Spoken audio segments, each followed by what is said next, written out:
Hey there, I'm Caroline, the author of the Garden Girls Group Discipleship Program, and I would love to invite your daughter to join one of our groups that we're launching here very soon. I know you're a busy mom, and so I'm going to keep this as short as possible, but if it sparks your interest, please reach out and we can chat specifics and details. So a little background on me is I am a whole body health coach with an emphasis in emotions. In my entire life, I have felt called to reach teen girls. Even when I was a teenager myself, I was pouring into younger girls. And so the Lord has now led me to create what I would say is my dream program where I merge emotional intelligence with the gospel to create a program that reaches teen girls in understanding their emotions, throwing away their insecurities, and walking in the confidence in the way that God made them, no matter what validation they get from anyone else. So the program is called Garden Girls because we walk through the gospel as displayed in the story of the Garden of Eden. And so we start with God at the very beginning, who is an emotional being who created woman in his image to also have emotions. And so we learn to see our emotions as part of our humanity and not something to shove away and pretend like it doesn't exist and numb out by scrolling social media, because we all know that one day it's just going to resurface and explode. But we also don't want our emotions to rule our lives in a way that we're making decisions just based on emotions or lashing out in the heat of the moment. But instead, we want them to find their proper place as informants to let us know where our heart needs a little extra attention. So in the story, everything's great, right? The woman's walking with God. She believes that God did a good job making her. And then the enemy enters and starts to lie to her and make her believe that she isn't good enough. And so the girls then look at their own lives and think about, okay, what ways does the enemy lie to me to create my insecurities?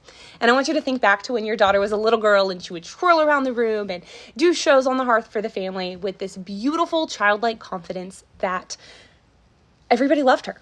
But then as the years went by, that confidence got dwindled and replaced with the insecurities that she now has as a teenager.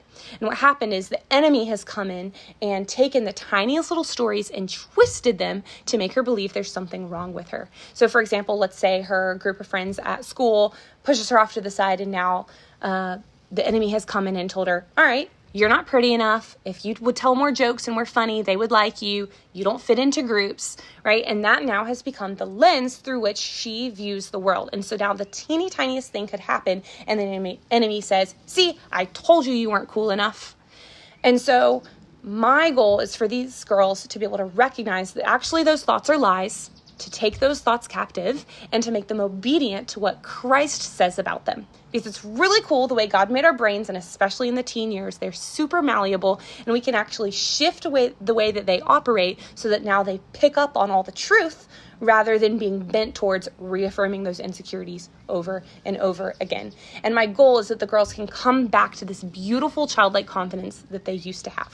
And lastly, we look at why we do what we do. So in the same way that the enemy came and convinced Eve to disobey God and eat the fruit in order to get her needs met, he can come to us and convince us to take matters into our own hands in order to get our needs met. And oftentimes those things can be destructive.